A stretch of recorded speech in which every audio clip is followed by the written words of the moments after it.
인생의 후반전을 준비하자. 이 말을 던지면서 주인공이 된 민들레 포럼의 유희태 대표라는 유명한 분이 있습니다. 그분은 어린 시절이 가난한 어린 시절을 보냈어요. 그렇지만 어린 시절에 하나님을 영접하고 예수를 믿게 됐습니다. 그리고 너무 어려웠기 때문에 대학을 들어가지 못하고 상고를 졸업했어요.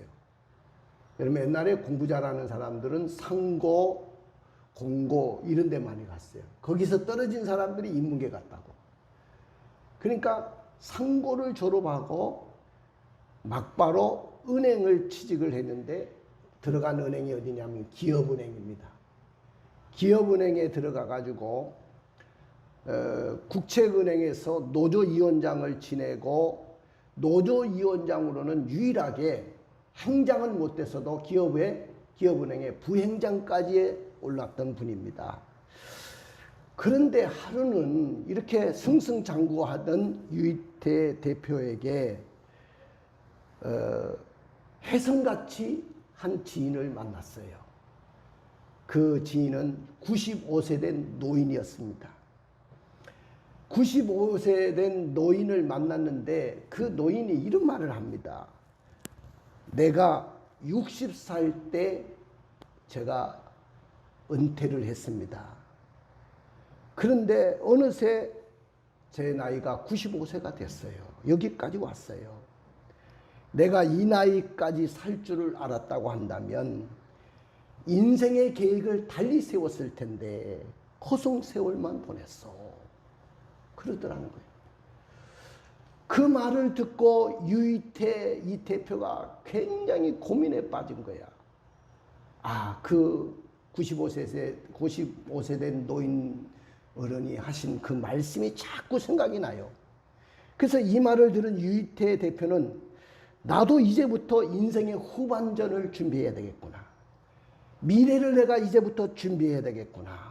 이런 생각을 하고 인생의 후반전을 위한 새로운 도전을 하게 됩니다.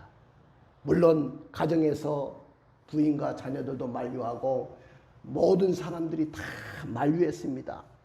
당신이 이렇게 승승장구하고 성공한 사람인데 그 모든 것을 다 버리고 뭘 하려고 하느냐 그랬을 때 그는 그 만류를 뿌리치고 그 기업은행을 퇴직을 합니다. 그리고 지역사회 봉사단체인 민들레 포럼이라는 포럼을 만들고 고향 땅에 내려가 가지고 민들레 동산을 조성해서 유기농으로 효능이 뛰어난 민들레를 재배하고 건강에 좋은 제품들을 만들어서 판매도 하고 보급도 하고 그리고 교회들이 마음껏 와서 사용할 수 있는 수양관을 지어가지고 봉사도 하고 그리고 대학에 가서 개건교수로 강의도 하고 교회와 기업체에 가가지고 강의와 간증이 계속 하고 있습니다. 뿐만 아니라 자기에게는 자녀가 있음에도 불구하고 병약한 딸 쌍둥이를 입양해가지고 지금은 건강하게 믿음으로 잘 키워내고 있습니다. 그래서 그 딸들을 뭐라고 하냐면 천사라고 부른답니다. 천사. 우리 천사들. 하나님이 내게 보내주신 천사들. 그러면서 기쁨을 흠뻑 누리면서 살아가고 있습니다. 그래서 지금은 입양 홍보대사로 그리고 한국국제기아대책기구 홍보대사로 활동을 하고 있다고 합니다. 자, 여러분들 우리는 행운이나 여행을 바라고 살지는 않지만은 인생을 변화시킬 만한 하나님께서 특별히 때와 장소를 가리지 않고 예기치 않게 나에게 기회를 하나님이 주실 때가 있어요. 그 기회는 누구에게나 찾아옵니다. 근데 그 기회를 하나님이 준비하고 있는데 그 기회를 잡을 준비를 여러분들 하고 있습니까? 그 기회를 잡을 준비를 하고 있어야 돼요. 내 나이 이제 뭐 60이 넘었는데 그러면 그 인생은 끝난 거야. 이분은 인생의 후반전을 준비했잖아요. 그래서 자기가 인생 전반전에 그렇게 왕성하게 활동할 때보다도 후반전에 그 인생길을 더 하나님 앞에 영광을 돌리는 삶으로 살아내고 있다는 것이죠. 여러분들, 하나님이 나에게 기회를 주기에 앞서서 그 순간을 잡을 수 있는 준비가 여러분들에게 있어야 될 줄로 믿습니다. 기회가 오기를 기다렸다가 시작하면 이미 때가 늦었다는 거예요. 이해가 되십니까? 오늘 예수님께서 오늘 본문에 보니까 이 세상에 오신 것은 결코 우연한 일이 아니었다는 것을 보여줍니다. 예수님이 이 땅에 오신 것이 우연한 일입니까? 하나님께서 영원 전부터 계획하시고 철저하게 준비하신 후에 자기의 독생자 예수 그리스도를 이 땅에 보내셨다는 거예요. 거기에 비하면 우리는 얼마나 참지 못하고 얼마나 기다리지 못합니까? 전혀 인생의 준비가 되어 있지 못하고 여러분들 참지를 못합니다. 우리의 계획대로 되지 않을 때 얼마나 우리는 조급합니까? 조급하지 마세요. 인생은 깁니다. 어떻게 보면 인생은 짧다고도 할 수 있지만은 우리 인생은 긴 거야. 여기에 우리 젊은 청년들, 우리 김기철 형제가 사업을 하다가 힘들 수도 있고 그전에도 힘든 일도 있었지만은 그러나 한 번 힘든 일을 만났다고 내 인생이 계속 그렇게 힘든 거 아니야. 지금부터 철저하게 준비하고 계획하고 내가 성공을 향해서 내가 철저하게 준비하면 하나님 그 때를 기다리고 있으면 그 때에 기회를 내가 잡을 기회가 오는 것입니다. 할렐루야. 그러니까 준비한다는 것이 이렇게 중요한 거예요. 우리는요, 기도도 뭐 몇 번 해보고 막 응답이 안 되면 와, 진짜 하나님이 돌아가셨나? 왜 이렇게 응답이 안 오나? 도대체 하나님 돌아가신 거 아닌가? 또 어떤 사람은 하나님 멀리 출장 가셨어요? 왜 내 기도를 안 듣고 계십니까? 그러면서 막 불평을 쏟아내는 사람도 있어요. 여러분들, 기도라는 것은 여러분들 죽을 때까지도 응답이 안 되다가 죽은 후에도 응답이 되는 거야. 우리 어머니 보니까 돌아가시고 난 후에 응답이 되더라고. 여러분들, 우리 형님이 교회를 잘 다니셨고 집사님이셨어요. 근데 교회에서 상처를 받으셔가지고 아마 10년 동안 교회를 안 나가셨을 거예요. 아마 이 방송을 들으실지도 몰라. 나중에 내가 보내주니까. 그런데 우리 어머니가 살아생전에 맨날 우리 어머니가 대표 기도하시거든. 막 큰아들부터 쫙 기도를 하는데 우리 상기 하나님께서 선택한 하나님의 사람 아닙니까? 훌륭한 집사였는데 교회를 왜 안 나갑니까? 교회 나가서 함께 천국 가게 해주세요 하고 우리 어머니가 그렇게 기도하셨어요. 근데 살아생전에 교회 갈 기미가 안 보이는 거야. 그런데 우리 어머니가 돌아가시고 난 후에 우리 형님이 아마 거기에서 많은 후회를 하신 것 같아요. 우리 어머니 영전 사진을 자기 거실에 다 걸어놓고 회사에 갔다 와서 우리 교회 갔다 와가지고 어머니 영정 사진을 보고 그렇게 울었다는 거예요. 어머니, 제가 오늘 교회 갔다 왔습니다. 교회를 갔다 왔는데 어머니 계실 때 내가 교회를 나갔다면 우리 어머니가 덩실덩실 춤을 추면서 얼마나 기뻐하실 건데 어머니 죄송합니다 하고 울었다는 거예요. 여러분들, 지금은 교회에서 가장 앞장서서 여러분들 원래 기본 믿음 뿌리가 있는 분 아닙니까? 신앙생활 했던 분이기 때문에 교회에서 가장 목사님이 신뢰하는 훌륭한 일꾼이 되어 있어요. 그걸 보면서 너무 조급하지 마라. 기도한 것도. 이해가 되시죠? 오늘 하나님은 독생자 이 땅을 보내시기에 앞서서 어떻게 하셨다고요? 철저하게 준비하셨다. 준비. 예수님이 탄생하는 것과 관련해 가지고 하나님은 역사를 움직이시고 준비를 하셨는데, 그 예수님이 오시기 전에, 오실 쯤에 그 모든 준비를 다 갖춰놨다는 거예요. 왜 하나님이 예수 그리스도를 보내시기 전에 역사를 움직이고 모든 것을 철저하게 준비하셨을까요? 예수님의 탄생의 하나님의 준비하심을 보면서 우리의 인생길에서 어떻게 섭리하신다고 생각합니까? 아까 우리 민혁이를 위해서 내가 기도도 했고, 계단에서 민혁이를 4층에서 만나는데 아까 내가 달덩이와 같고 너무 잘생겼다. 야, 저는 정말로 하나님 앞에 크게 쓰임 받을 거다. 그런 마음이 생기더라고. 오늘 우리 민혁이도 지금부터 철저하게 준비를 해야 돼. 자, 민혁이 나이가 지금 18살인가? 18살? 17살? 17살. 17살 최고의 좋은 나이야. 그때 철저하게 준비를 하는 거야. 왜냐하면은 인생은 100살까지 살거든. 그럼 100살까지 내가 살 동안에 내가 하나님을 위해서 뭘 할 건가를 철저하게 준비하고 계획하고 생각하고 고민하고 해야 돼. 나는 민혁이보다 어릴 때 중학교 3학년 때 나는 한 번뿐인 인생인데, 그때는 교회도 잘 안 나갈 때인데 가끔 갈 때야 고민을 하는 거야. 내가 하나님을 위해서 뭘 할 건가. 여러분들, 그게 중요한 거야.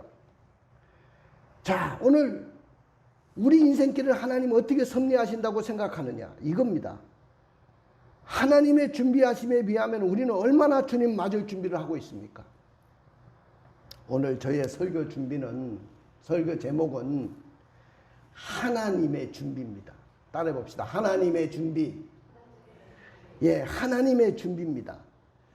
그러나 하나님은 당신의 독생자 예수 그리스도를 이 땅에 보내시기 위해서 철저하게 준비하고 모든 것을 다 준비하고 역사의 모든 것을 다 주관하고 준비하고 계셨지만은, 그 당시의 모든 사람들은, 세상의 모든 사람들은 주님 맞을 준비를 전혀 하고 있지 않았어요.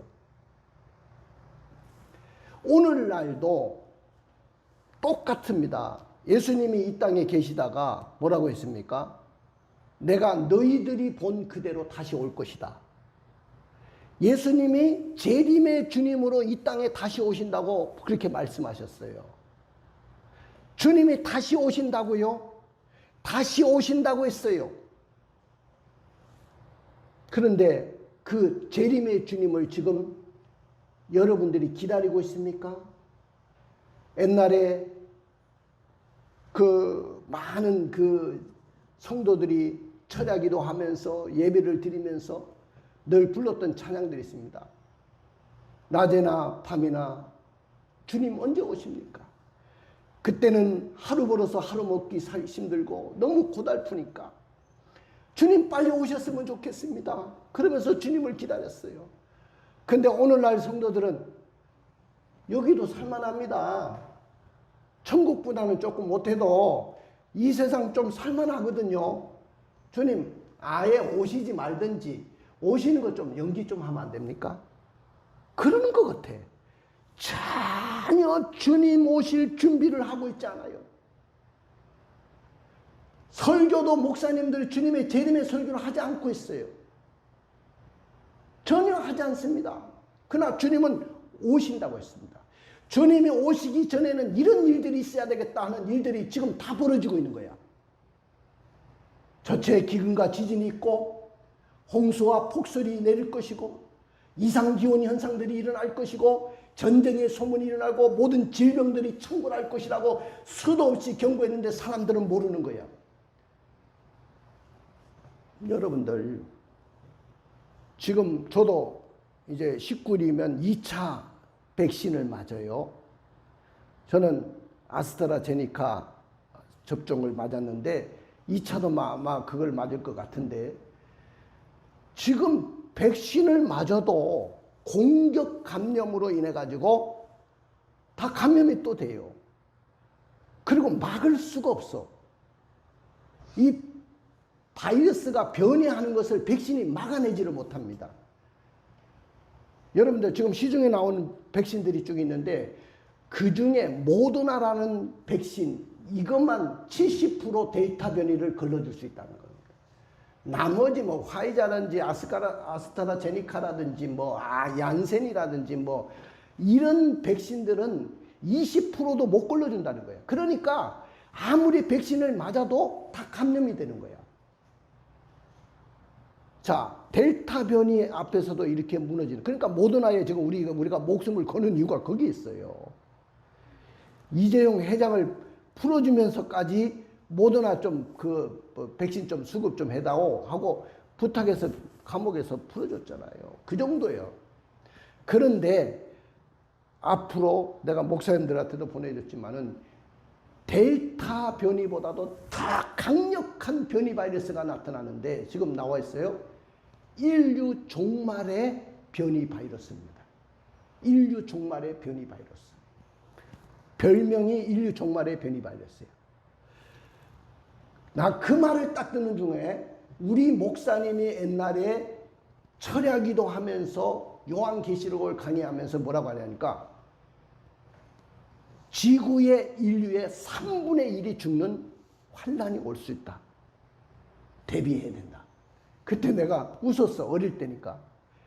지구의 3분의 1이 죽는다? 그러면 엄청난 일들이 벌어나야 되는데, 무슨 전쟁이 크게 일어나든지 뭔가 일어나야 되는데 어떤 일이 일어날까? 웃었어요. 그런데 이런 바이러스가 창궐하면 간단하겠더라고. 여러분 봤죠? 우리도 의료체계가 무너지면 죽는 사람 속출합니다. 지금까지 버틸 수 있는 것은 우리나라는 의료체계가 그래도 준비가 돼 있고 병상이 그래도 준비가 돼 있기 때문에 치료할 수 있는 거야. 인류 종말의 바이러스, 어떤 백신이 막아낼 수 있을까요? 막아낼 수가 없어요. 철저하게 내가 믿음으로 살고 신앙으로 살고 여호와께로 돌아올 때만이, 내가 다시 오마하고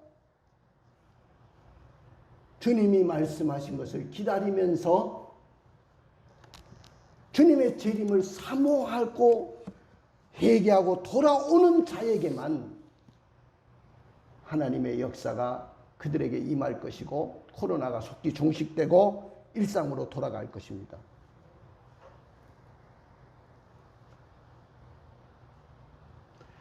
여러분들, 주님은 다시 오십니다.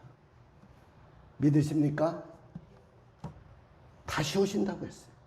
그런데 첫 번째 성탄을 준비했던 주님이 오실 때 전혀 주님을 맞이할 준비를 하지 않고 살았던 사람들을 생각해 본다면 지금도 마찬가지다. 전혀 주님을 맞이할 준비를 하고 있지 않습니다. 그러면 왜 사람들은 주님을 맞이할 준비를 하고 살지 않았을까요? 첫째는 자신의 야망 달성 때문에, 거기에만 인생의 목표를 걸고 살았기 때문입니다. 구약의 수많은 선지자들이 예언을 통해 가지고 예수 그리스도의 그 탄생과 예수 그리스도의 나심에 대해서 말씀하고 있는데, 그 당시에 사람들은 전혀 거기에는 예수님이 이 땅에 오신다는 것에 대해서 관심이 없어요. 자, 우리 예수님이 다시 재림하신다는 말에 여러분들 관심이 없잖아요. 한국교회도 관심 없고 성도들도 관심 없고 세상도 관심 없는 것처럼 그 당시에 모든 사람들은 다 관심이 없었어요. 그럼 뭐에만 관심을 갖고 있냐? 어떻게 하면 나 자신의 야망을 달성하느냐? 여기에 목표를 걸고 여기에 관심이 있었어요. 그 본문의 대표적인 사람을 소개하고 있는데, 당시에 로마 황제로 있었던 가이사 아구스토, 이 사람이 대표적인 사람이에요. 이 사람은 BC 31년부터 AD 14년까지 로마를 통치했던 황제입니다. 세계적인 권력의 권력자, 절대적인 권력자였습니다. 그의 명령 한마디면 그가 다스리는 식민지 나라의 국민들이 다 그 명령에 절대적으로 따라야 했던 인물들입니다. 이런 그가 명령한 것이 뭡니까? 영을 내려가지고 천하로 호족하라고 명령을 내립니다. 자, 한번 읽어봐요. 2장 1절. 그때 가이사 아구스토가 영을 내려 천하로 다 호족하라 했으니. 예, 가이사 아구스토가 여기 그때라는 말인데 이 그때라는 말에 동그라미 쳐놓으세요.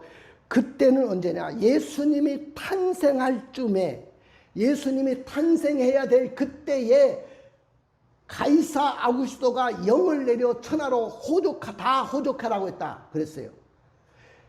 여러분들, 호족이라는 것은 자기가 난 고향 땅에 가가지고 자기 이름을 올리는 일입니다. 자기가 살고 있는 자기가 동네, 지금 살고 있는 그 동네가 아니고 자기가 태어난 고향 땅에 가가지고 남녀를 막론하고 거기 조사에 응해야 되는 거예요. 일명 인구조사입니다. 인구조사. 영을 내렸다는 말은 황제가 포구령을 내린 거야. 칙령을 내린 거야. 군주로서의 명령이니까, 이건 절대적인 명령이니까 누구도 반항할 수 없는 명령이죠. 자, 그런데 언제 그 명령을 내렸냐? 그때에, 예수님이 탄생할 쯤에. 갈라디아서 4장 4절에 보니까 때가 참에 하나님의, 거기 한번 읽어봐.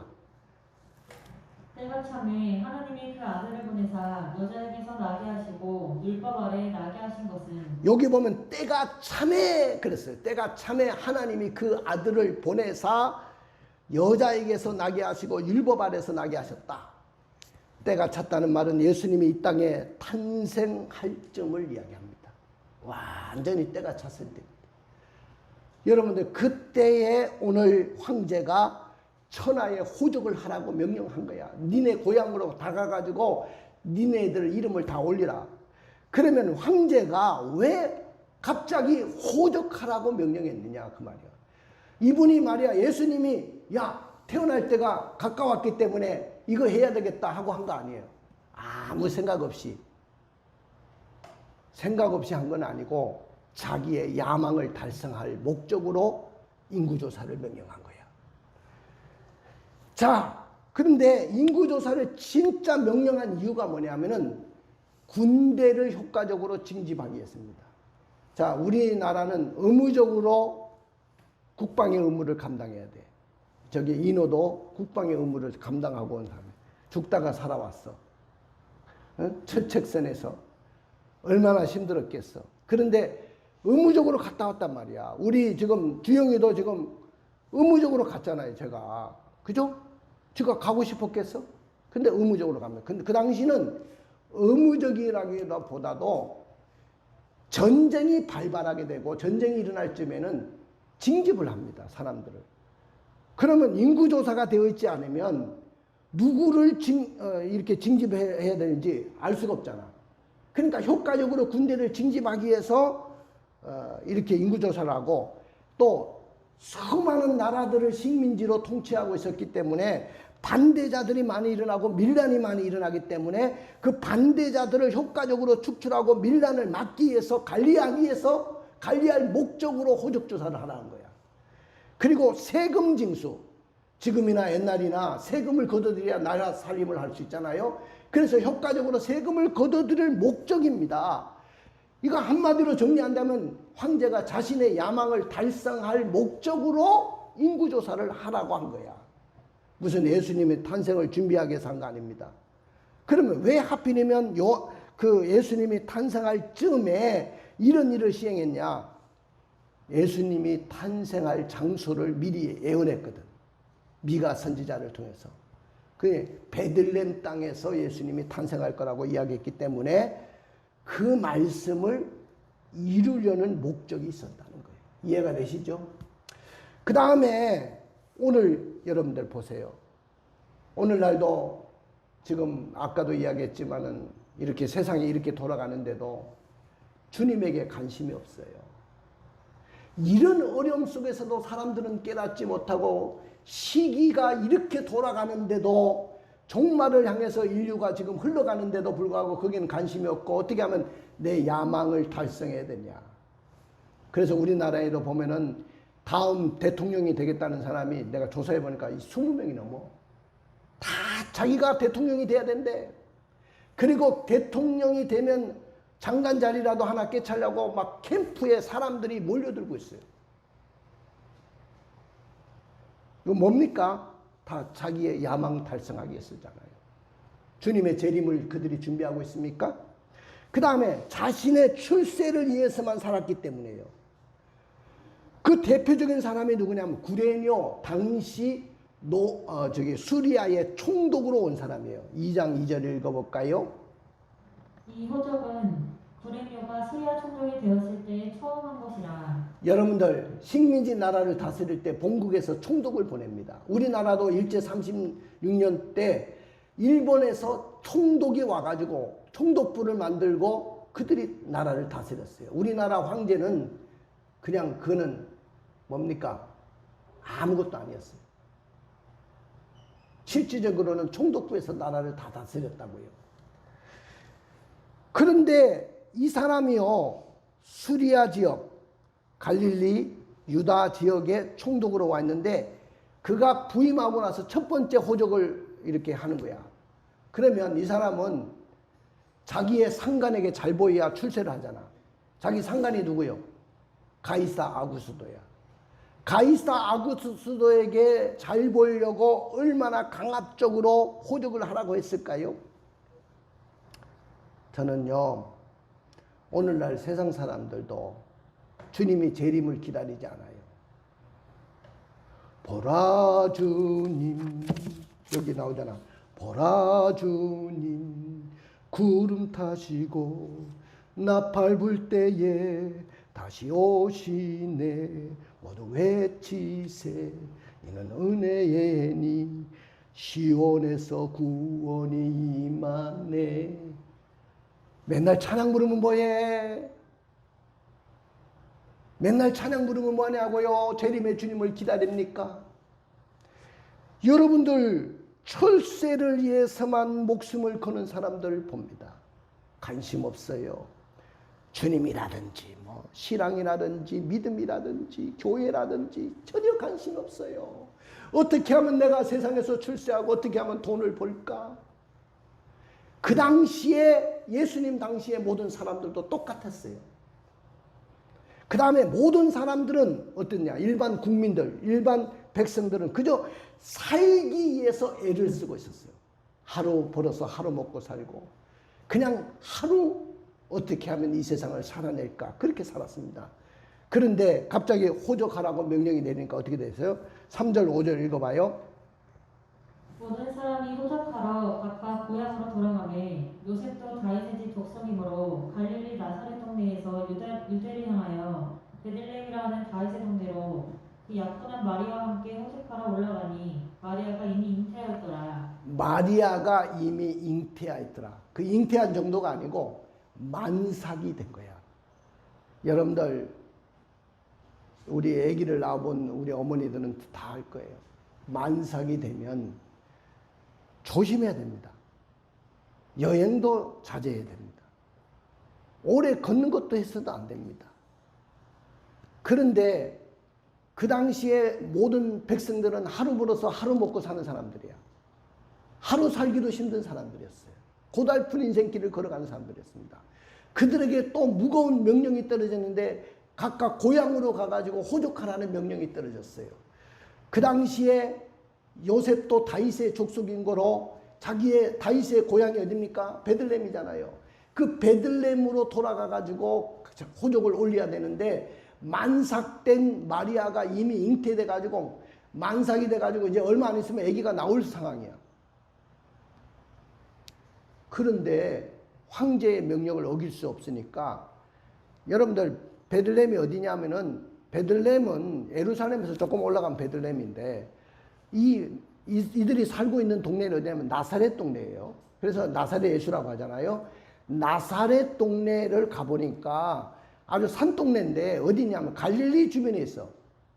그 갈릴리 주변에 있는 나사렛에서 베들레헴까지 오는 거리가 어느 정도냐면 100km가 넘어요. 110km 정도 됩니다. 지금처럼 차가 있는 거 아니에요. 차 타고 가면 그거 아무것도 아니지. 걸어서 가야 돼. 떼앞빛에.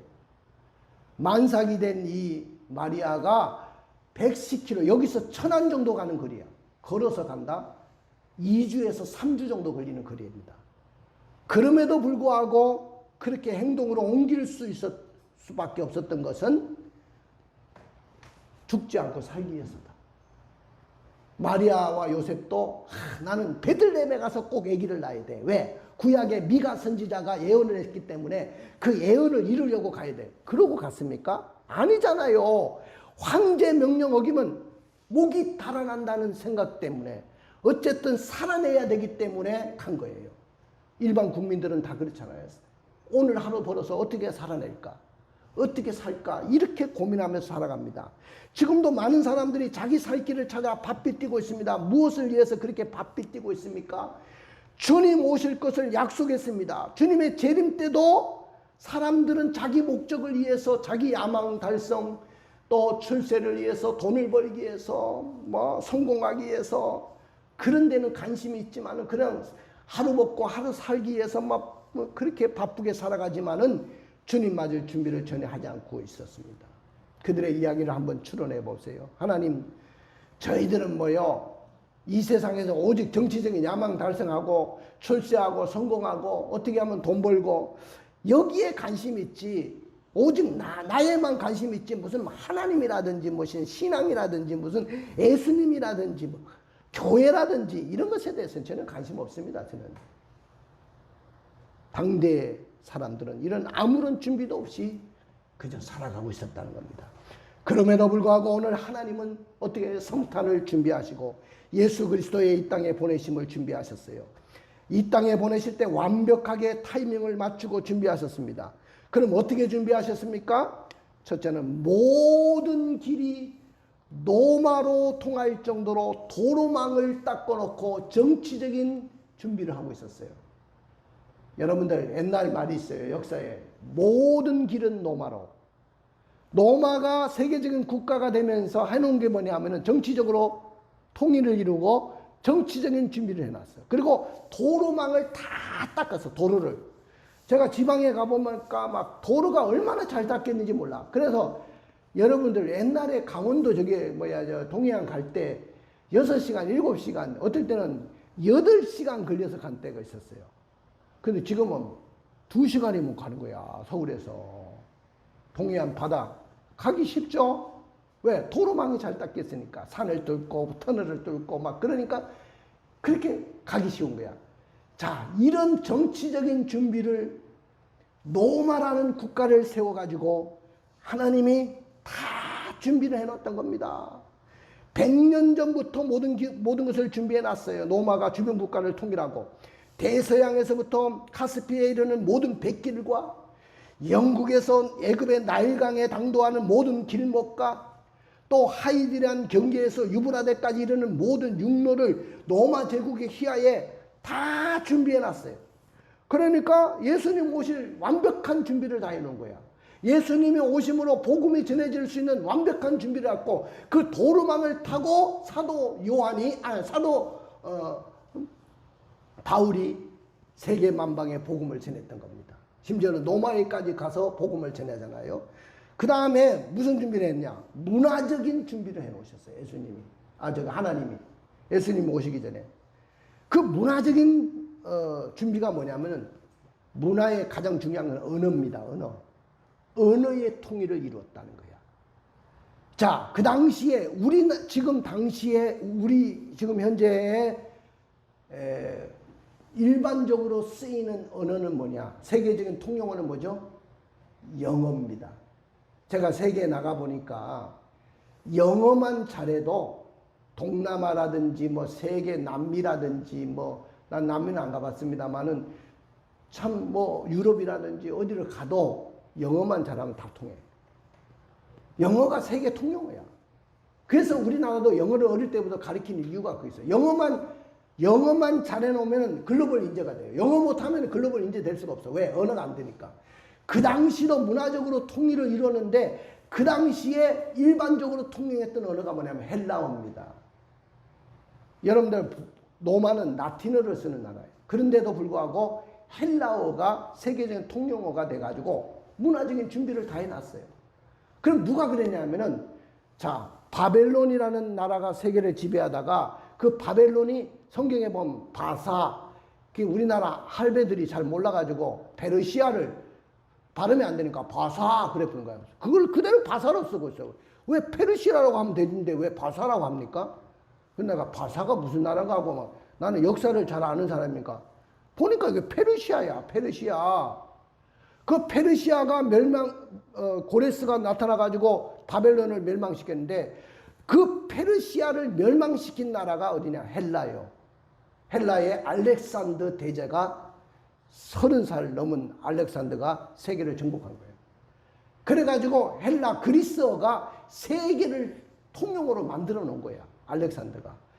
그런데 그 헬라도 결국은 로마에게 망합니다. 자, 그런 시점에 예수님이 탄생한 거야.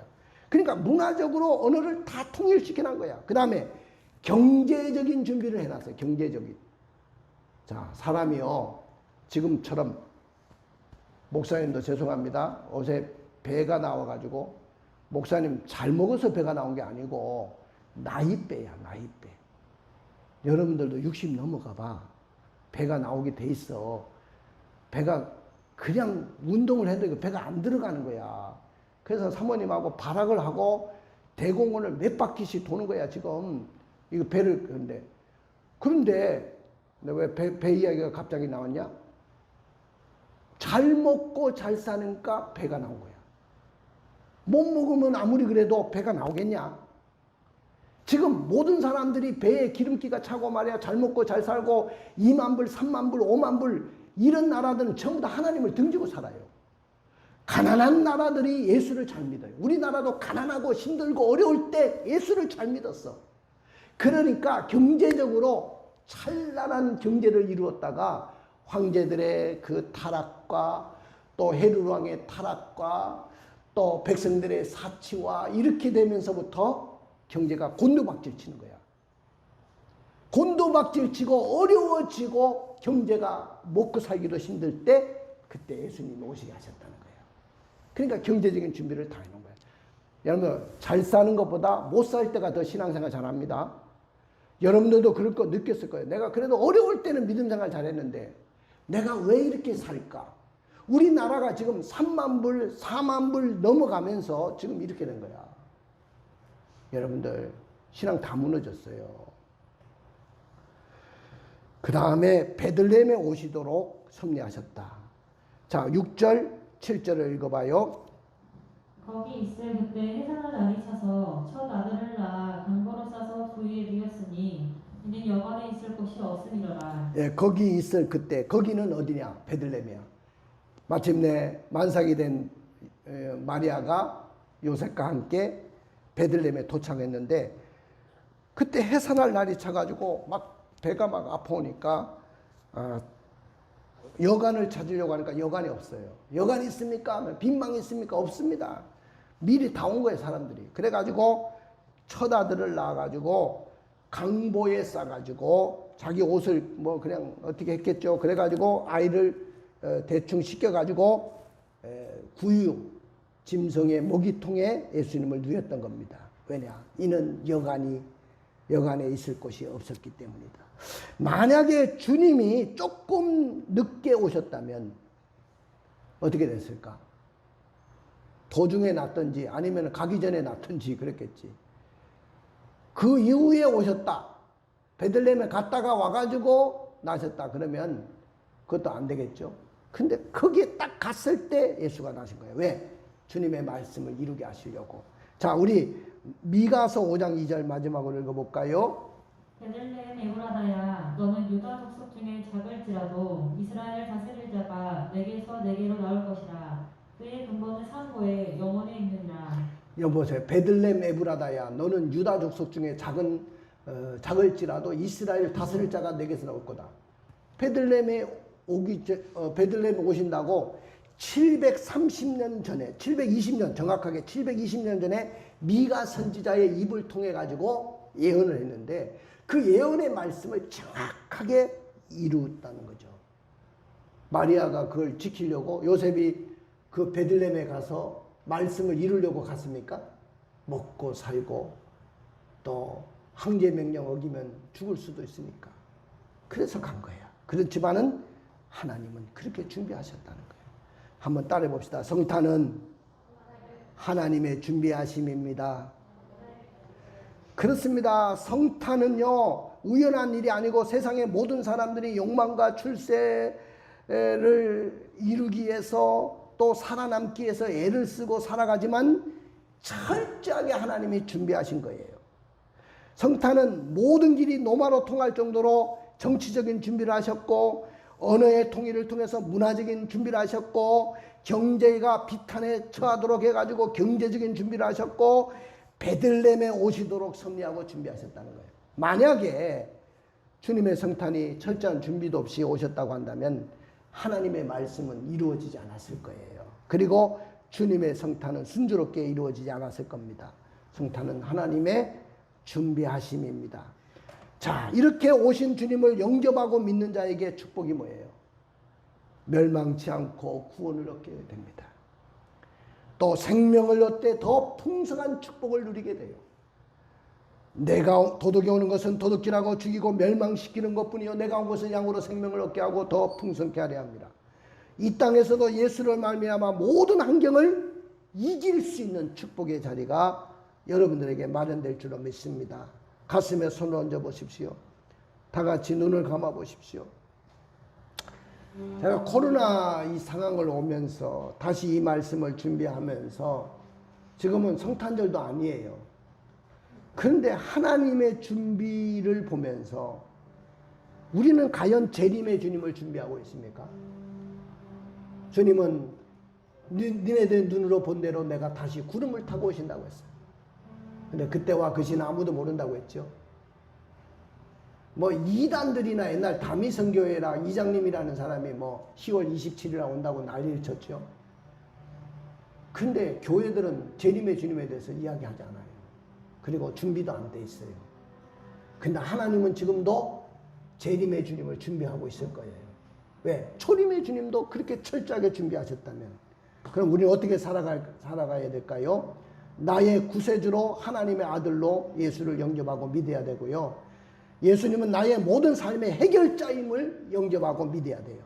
여러분의 삶의 모든 문제의 해결자입니다. 예수님은 나의 가난으로부터 해방시켜 주실 분으로 영접하고 믿기로 결단하시기를 주님의 이름으로 축원을 드립니다. 자, 우리 다 같이 일어나세요.